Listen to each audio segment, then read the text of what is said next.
પગના બે અંગૂઠા ઉપર હિરણ્યકશિપુ ઊભો છે અને ભગવાન બ્રહ્માનું ધ્યાન કરે છે, પણ ત્યાં પોપટ છે ને એ નારાયણ નારાયણ નારાયણ નું રટન કરે છે. હિરણ્યકશિપુ કહે છે કે મુહૂર્ત સારું નથી લાગતું, આ તો મારા દુશ્મનનું નામ લે છે. ઘરે આવ્યા અને ઘરે આવીને પત્ની કહે છે કેમ તમે તો લાંબી ટૂરમાં ગયા હતા, કેમ પાછા આવ્યા? ત્યારે હિરણ્યકશિપુએ જીવનમાં પહેલી વાર ભગવાનનું નામ લીધું છે, નારાયણ. હિરણ્યકશિપુ કહે છે કે હું જંગલમાં તપસ્યા કરવા તો ગયો, પણ ત્યાં પોપટો અને પક્ષીઓ મારા કાનમાં આવીને એ મારા દુશ્મનનું નામ લેતા હતા. કયો દુશ્મન? એ વિષ્ણુ વિષ્ણુ, નારાયણ નારાયણ, કૃષ્ણ કૃષ્ણ. કારણ કે વૃંદાવન કે ઝાડ ઓર પાત પાત પે રાધે રાધે હોય. એ વૃંદાવનની ગલીઓમાં તો બધા એ રાધાનું અને કૃષ્ણનું નામ લખેલું હોય છે.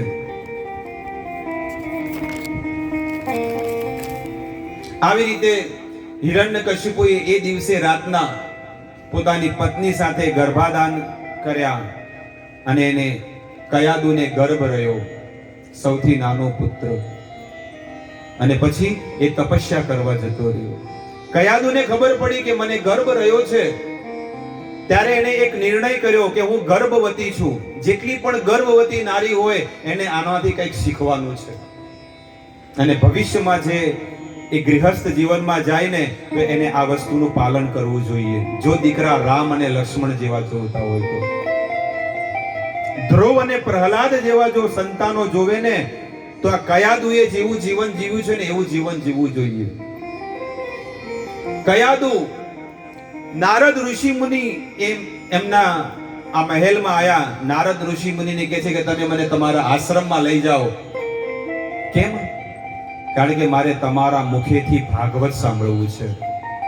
આ 18,000 શ્લોકનું જે ભાગવત આપણે 7 દિવસ સુધી સાંભળ્યું, પણ એ ભાગવત કયાદુએ 36,400 વર્ષ સુધી સાંભળ્યું. મને એવા આશીર્વાદ આપો, કારણ કે એક ગર્ભ છે ને 9 મહિના સુધી રહે, પણ મને એવા આશીર્વાદ આપો કે ગર્ભને હું છે ને જ્યાં સુધી મારા પતિ મારા ઘરે ન આવે ને ત્યાં સુધી હું આ ગર્ભને ટકાવી રાખું અને તમારા મોઢેથી હું ભાગવત સાંભળું. બસ બીજું કાંઈ મારી ઈચ્છા નથી. 36,400 વર્ષ પૂરા થયા ને તો એના ગર્ભેથી સાક્ષાત મહાભાગવત પ્રહલાદ મહારાજ, જેનું કહે છે ને કે ભક્ત રાજ ભક્ત શિરોમણી શ્રી પ્રહલાદ મહારાજ એના ઘરે પ્રગટ થયા.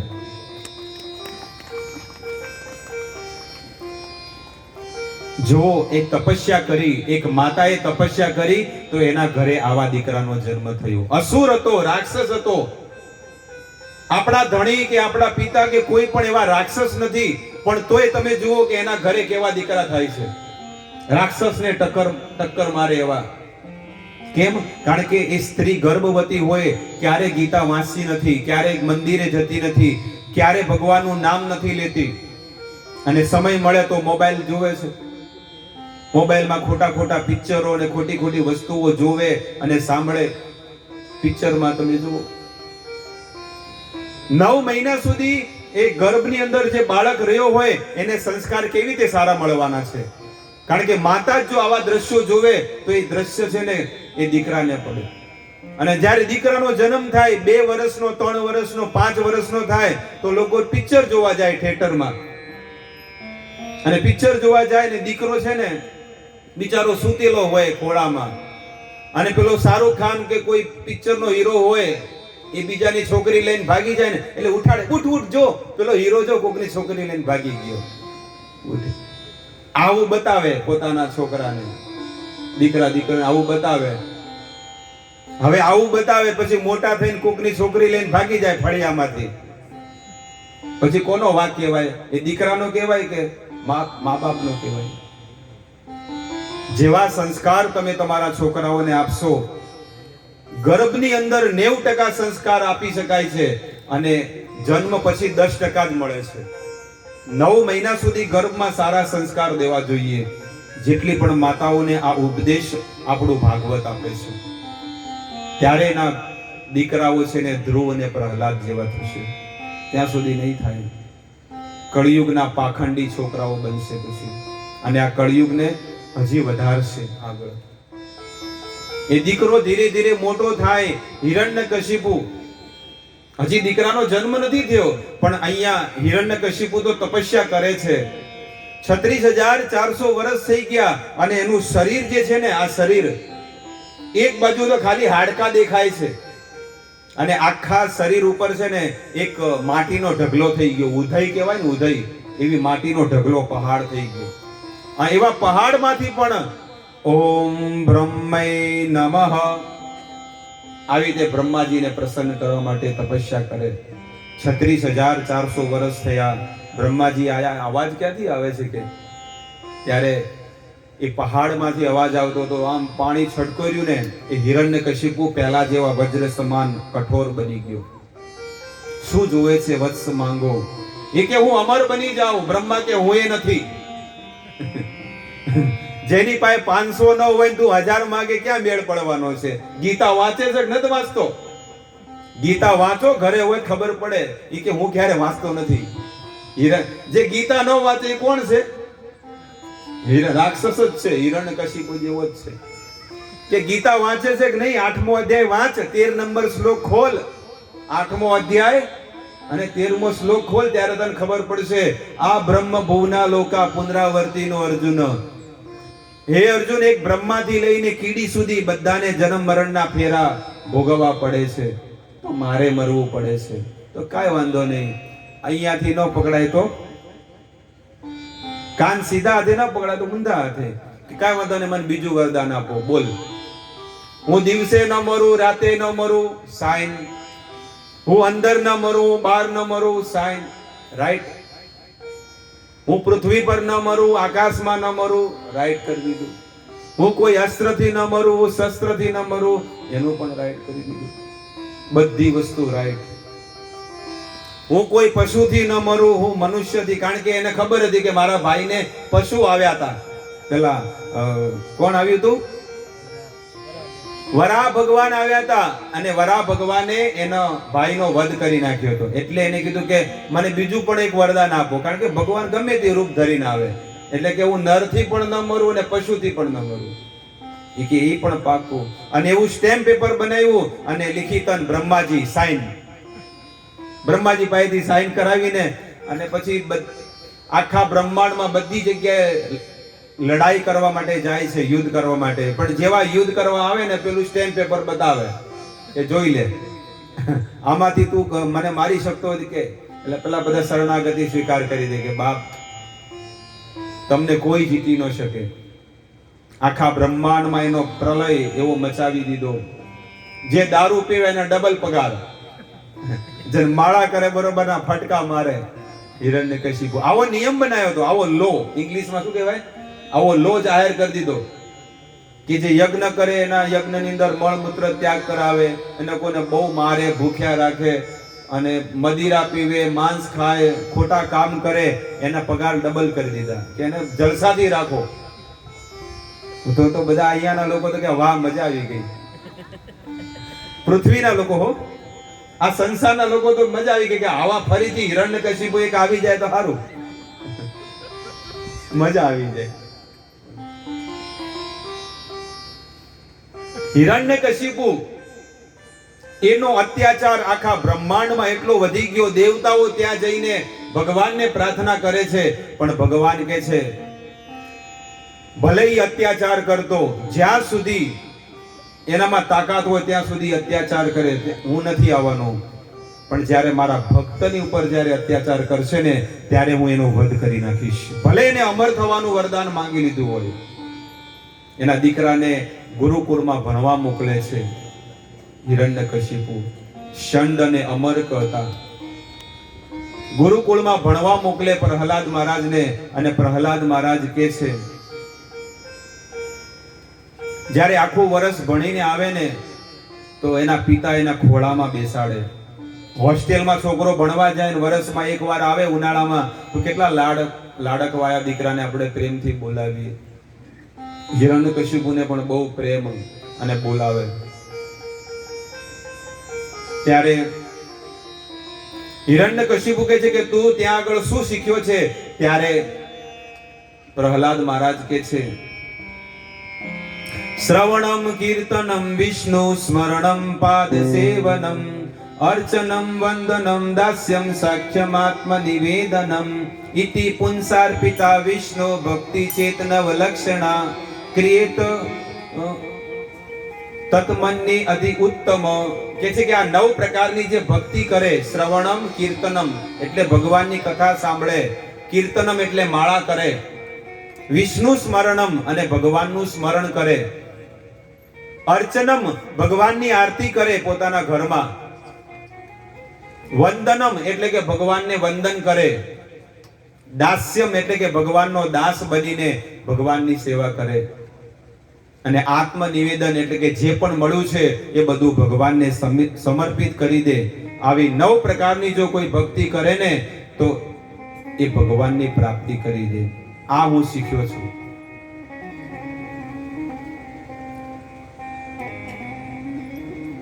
ફરીથી સંત અને અમરને બોલાવે કે તમે આવું શીખવાડો છો? ઈ કે અમારે સિલેબસમાં ક્યારે ગીતા અને ભાગવતનો કોઈ વિષય આવતો જ નથી.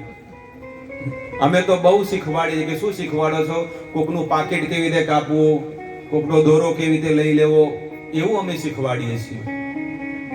દાવ પેચ કેવી રીતે રમવા, રાજનીતિ કેવી રીતે રમવી, એવું તમારા છોકરાઓને શીખવાડીએ છીએ. જાઓ, લઈ જાઓ અને વ્યવસ્થિત શીખવાડો. આ વખતે જો બરોબર ન શીખે ને તો હું તમને બહુ મારીશ. બીજી વાર સ્કૂલમાં ભણવા જાય, હવે તો પોતે ભણે, ભક્તિનું કાર્ય પોતે કરે, બીજાને ભણાવે. રિસેસ પડે ને, રિસેસમાં બધાને બેસાડે કે ચાલો આપણે સત્સંગ કરીએ, જે રીતે આપણે બેઠા એ રીતે. અને પ્રહલાદ મહારાજ બધાને કે કૌમાર આચરેત પ્રાજ્ઞો ધર્માન ભાગવતાની હ.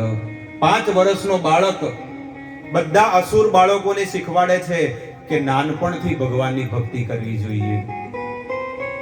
અસુર બાળકો કે નાનપણથી કેમ કરવી જોઈએ? ઘરડા થશું ત્યારે કરશું અથવા મોટા થઈને કરશું? ત્યારે પ્રહલાદ મહારાજ કે છે, કથમ પ્રિયાયા અનુકંપિતાયા. જ્યારે તમારા લગ્ન થશે, મોટા થશો અને પહેલી વાર તમે એક રૂમમાં બેઠા હશો પહેલા જ દિવસે, અને તમે દૂધનો ગ્લાસ પાણીનો માંગશો તો દૂધનો તમને આપશે, અને એ પત્ની પહેલી વાર પહેલા જ દિવસે તમારું મિલન થાય અને તમે જ્યારે મીઠી મીઠી પત્ની વાતો કરશે, એ સમયે ક્યાં ભગવાન યાદ આવવાના છે? કથમ પ્રિયાયા અનુકંપિતાયા, એવી મીઠી મીઠી વાતો કરશે, રહસ્ય ચારમ, ત્યારે એ સમય કઈ રીતે ભગવાન યાદ આવશે? અને પછી 2 વર્ષ પછી છોકરાઓ થશે અને છોકરાઓ કાલી કાલી ભાષામાં બોલશે, મમ્મી, પપ્પા. ઓલો બિચારો ઢળી જાય. આપણે એમ લાગે ડોલમાં ભરી લઉં. આવી જ્યારે મીઠી વાણી બોલે તો બાપા તો હાવ પીઘળી જાય, ઢળી જાય. આપણે લાગે ડોલમાં નીચે ડોલ રાખવી પડે, એટલા પીઘળી જાય. એને તો એમ લાગે બ્રહ્મ સ્તુતિ, અને છોકરાને તેડે ને ગભે રાખે ને કદાચ ધાર છોડે તો એ ગંગા જળ સમાન લાગે કે આહા, દીકરો મુતર્યો, મારું શટ બગાડ્યું, આજે હું ધન્ય ધન્ય થઈ ગયો. અને બોલે તો એને બ્રહ્મ સ્તુતિ ગણે. ઈ તો દીકરો બોલે ને મોઢેથી વાણે, ભલે હાવ હોકા જેવો હોય, હાવ હોકા જેવો હોય, પણ જો ઈ બોલે ને તો એને બ્રહ્મ સ્તુતિ લાગે, જાણે બ્રહ્મ સ્તુતિ કરી રહ્યા છે. પ્રહલાદ મહારાજ આવા સત્સંગ કરે છે. અને કદાચ એવું લોકો અસુર બાળકો કે ઘડપણમાં કરશું, એ કે ઘડપણમાં તમે ભગવાનનું નામ લેવા જશો તો તમે નહીં લઈ શકો. અત્યારે તો આપણે લઈ શકીએ છીએ ને. બોલો, હરે કૃષ્ણ હરે કૃષ્ણ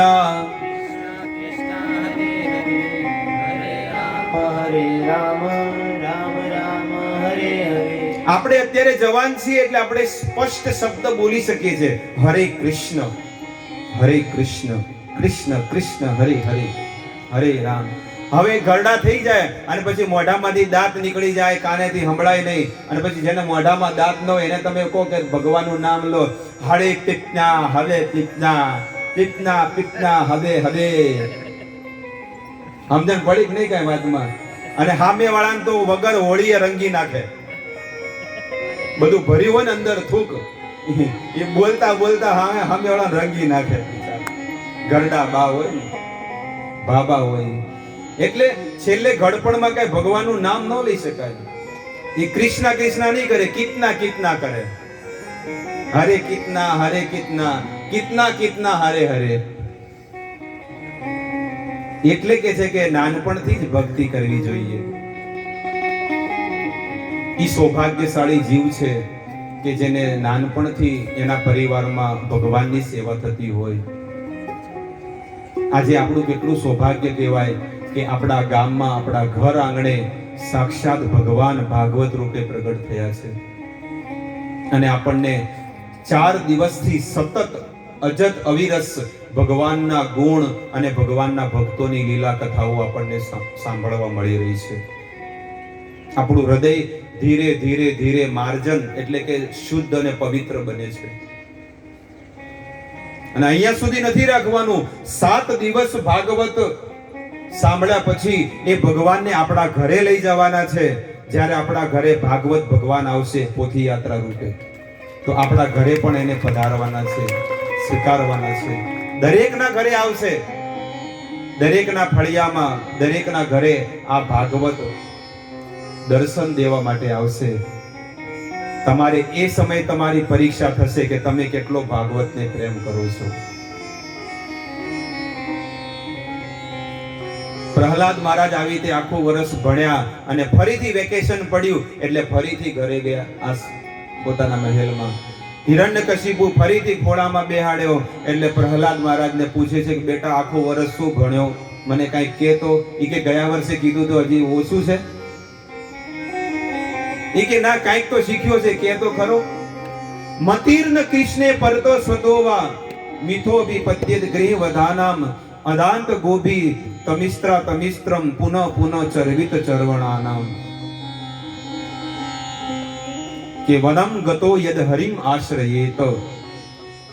કે તમારા જેવા જે લોકો ઘરડા થઈ ગયા છે, પ્રહલાદ મહારાજ પોતાના પિતાને કહે છે સાંભળવું છે કે સંભળાવો? તો સૌથી પહેલા કહે છે કે સાંભળો. હે અસુરો કે સરદાર. પહેલા જ શબ્દમાં શું કીધું? પહેલા જ વાક્યમાં કીધું કે હે અસુરો કે સરદાર. પેલો ખુલી ગયો કે હા કંઈક શીખીને આવ્યો છે કે હું રાક્ષસોનો સરદાર છું. બોલો હવે. એટલે કીધું કે તમારા જેવા જે લોકો ઘરડા થઈ ગયા છે, જેને મોઢામાં દાંત નથી ને, એને વનમ ગતો યદ હરિમ આશ્રયેત. એને વનમાં એટલે કે વૃંદાવનમાં જઈને હરિના આશ્રયમાં જવું જોઈએ. જેમ આપણે પણ બધાએ હરિદ્વારમાં આવવાનું છે, ઉનાળામાં આવવાનું છે ને બધાએ. જેને પણ આવવાનું હોય ફટાફટ બધાના નામ આજે અથવા કાલે બધા નામ લખાવી દે અને તમારી જે પણ ધનરાશિ હોય એ લોકો જમા કરાવે. માત્ર 1500 રૂપિયામાં હરિદ્વારમાં રહેવા અને મારી કથા છે 22/5 થી 28/5. 7 દિવસની કથામાં રહેવું, પ્રસાદ લેવો, ત્યાં બધું આયોજન કરવામાં આવ્યું છે. માત્ર ટ્રેનની ટિકિટનો ખર્ચો તમારે કરવાનો છે બસ. આટલું સુંદર ભાગવત અને આટલી કમ રાશિમાં, આટલી ઓછી રાશિમાં. આપણા ભાગ્ય જોર કરે છે. પહેલા ભાગ તો ઈ જોર કરે છે કે ભગવાન ભાગવત રૂપે આવ્યા, અને બીજા ભાગ્ય ઈ છે કે તમને હવે તમારા હરિના દ્વારે બોલાવી રહ્યા છે. હરિદ્વાર. હવે જે હરિના દ્વારે ન આવે ઈ તો પછી કપાળે શું છે? ભમરો કે ને, એનું ભાગ્ય ફૂટેલું છે. જો ભગવાન હામાં પગલે આવ્યા છે. આવી રીતે જ્યારે હિરણ્યકશિપુ સાંભળ્યું ને, પ્રહલાદ મહારાજ કહે છે કે વનમાં જઈને હરિનું ભજન કરવું જોઈએ. હિરણ્યકશિપુ કે ષંડ અમર્ક, આ તારો બાપો શું બોલી રહ્યો છે? આવું શીખવાડો છો? ઈ કે અમે ક્યારે આવું અમે ક્યારે શીખવાડતા નથી. ઈ કે આને લઈ જાઓ, આ અમારા કુળમાં કાંટો છે, બાવળીઓ છે, ફુવરીઓ છે, આને નાખો બહાર અને ઊંડી ખાઈમાં એને નાખી દો, મારી નાખો, અને તોય ન મરે તો એને સમુદ્રમાં દરિયામાં મોટો પથ્થર બાંધી અને એને ડૂબાડી દો. જ્યારે આવું કીધું ને ત્યારે હિરણ્યકશિપુનું વચન સાંભળતા જ એ થરથર કાપવા માંડ્યા. સૌથી પહેલા પ્રહલાદ મહારાજને સાપથી ભરેલા રૂમમાં નાખી દીધા. ત્યાં અંદર જેવા નાખ્યા ને બધા પ્રહલાદ મહારાજ તો ભગવાનનું સ્મરણ કરે છે, કૃષ્ણનું નામ ઉચ્ચારણ કરે, હરે કૃષ્ણ એટલું સ્મરણ કરે ને આપણે તો હોય તો ત્યાં ધોતી પલળી જાય. આપણને નાખ્યા હોય ને એવા સાપથી ભરેલા રૂમમાં તો પેન્ટ આખું પલળી જાય. પણ પ્રહલાદ મહારાજ તો ભગવાનનું સ્મરણ કરે છે, એને કોઈ ડર નથી લાગતો. અને જેટલા સાપ હતા ને ભક્તો એ બધા ફૂલોની માળા બની ગઈ. ફરીથી એને બીજા દિવસે બેલ મારે, બાપા હું આવી ગયો. બીજા દિવસે ફરીથી છે ને એને ઊંડી ખાઈમાં નાખે છે તોય પાછો આવે. દિગ્ગજે શૌર્યશ્ચ કે છે કે મોટા મોટા હાથીઓના પગ નીચે રંદોળવામાં આવ્યો પણ તોય એ પ્રહલાદ મહારાજને કાંઈ નથી થતું. આવી રીતે પ્રહલાદ મહારાજને બહુ કષ્ટ દેવા આવ્યા પણ તોય પ્રહલાદ મહારાજને કાંઈ નથી થતું.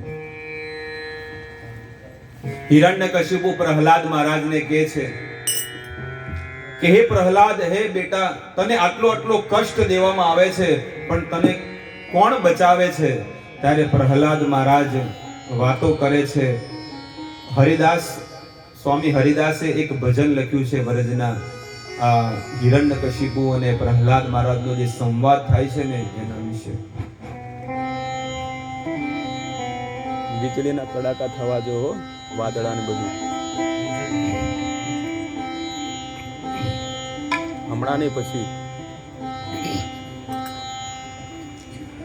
हम तो बहुत भांति पछिहारे, हम तो बहुत भांति तालियों સાથે हम तो बहुत भांति पछिहारे, हम तो बहुत भांति पछिहारे,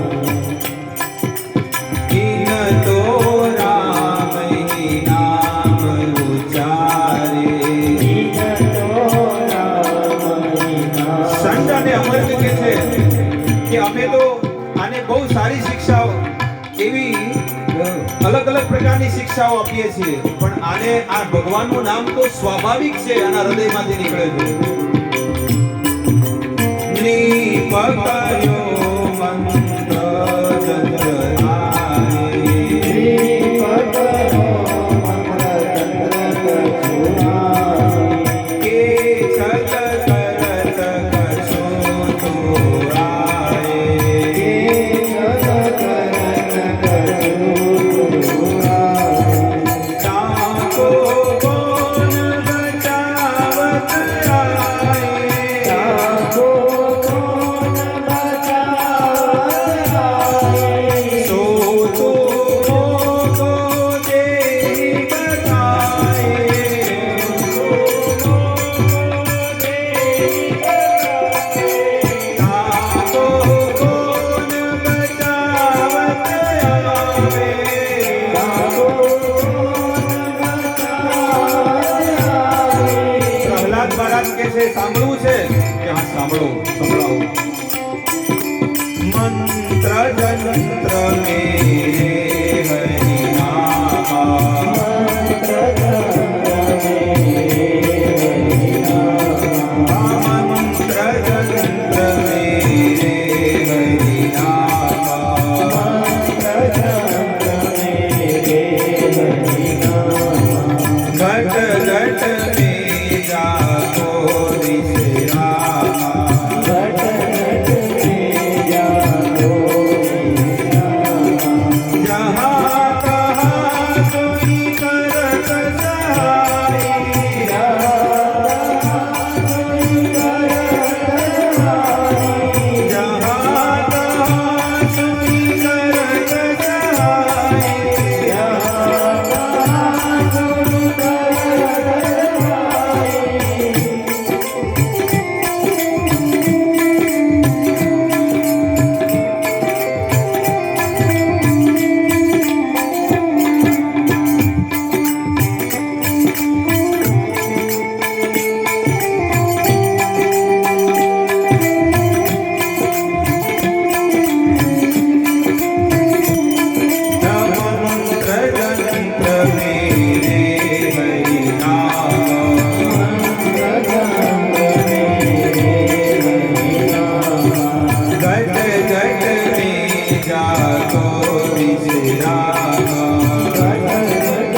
હિરણ્યકશિપુ પૂછે છે કે તને ભગવાન બચાવે છે તો ક્યાં છે તારો ભગવાન, બતાવ મને. રાજા રામ રામ રામ સીતા રામ રામ રામ, રાજા રામ રામ રામ સીતા રામ રામ રામ, રાજા રામ રામ સીતા રામ રામ, રાજા રામ રામ સીતા રામ રામ. હે હરે કૃષ્ણ હરે કૃષ્ણ કૃષ્ણ કૃષ્ણ હરે રામ રામ રામ હરે રામ. જોરથી તાળીઓ સાથે.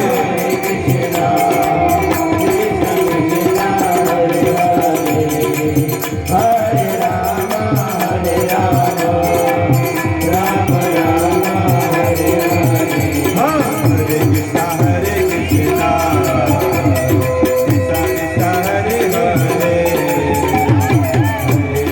હરે રામ રામ રામ હરે હરે. હિરણ્યકશિપુ કહે છે ક્યાં છે તારો ભગવાન?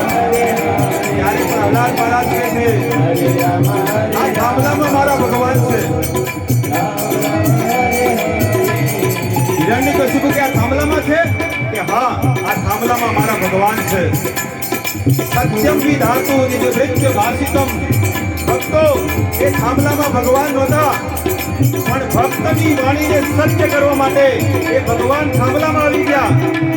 પ્રહલાદ મહારાજ એ ભગવાનને પગે પડે છે, ભગવાનને પ્રાર્થના કરે છે. હિરણ્યકશિપુ વિચાર કરે કે મને તો ભગવાન દેખાતા નથી. ભક્તો, જે પાપી હોય ને એને જીવનમાં ક્યારે ભગવાન ન દેખાય, પણ જેના હૃદયમાં ભક્તિ હોય એને આ શરીરે ભગવાનના દર્શન થઈ જાય. હરે કૃષ્ણ હરે કૃષ્ણ કૃષ્ણ કૃષ્ણ હરે હરે.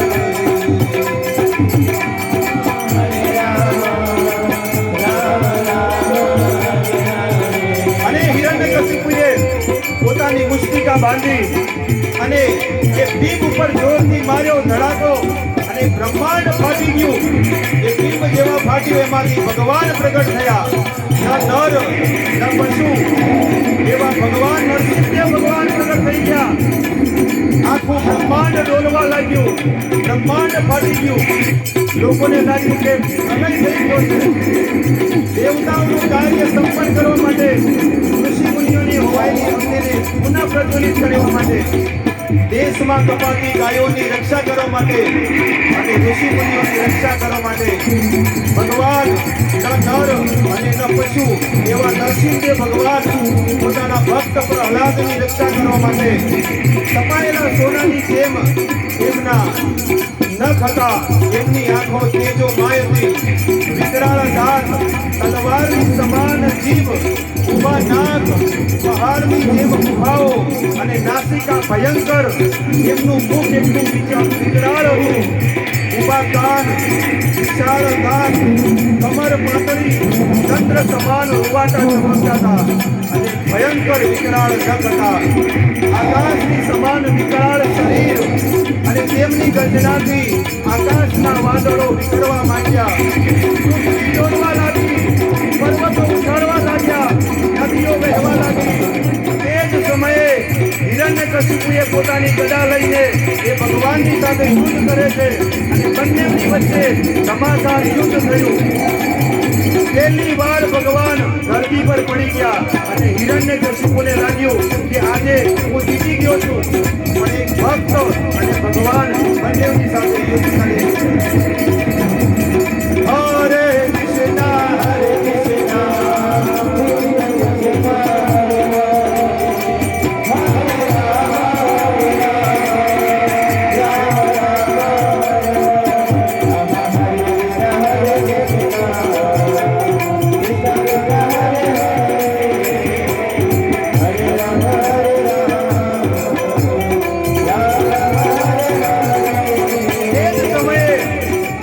હિરણ્યકશિપે પોતાની ગદા ભગવાન તરફ મારી.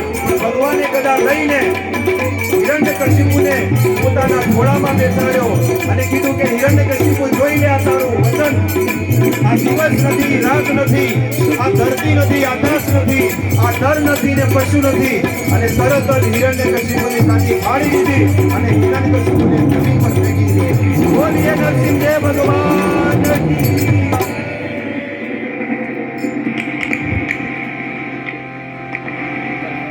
તવ કર કમલ વરે નખમદ ગુદ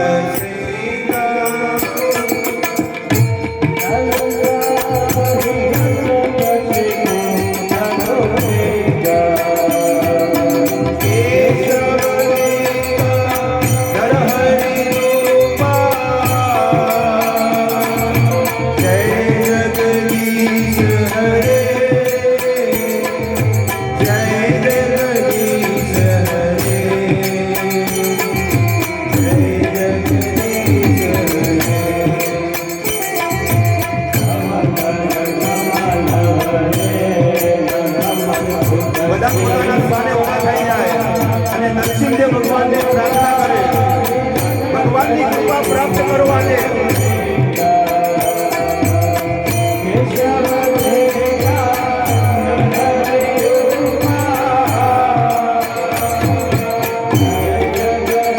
બધાએ ભગવાનના કાર્યમાં હોળીમાં કાંઈક ને કાંઈક દાન દેવાનું છે.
કરી દે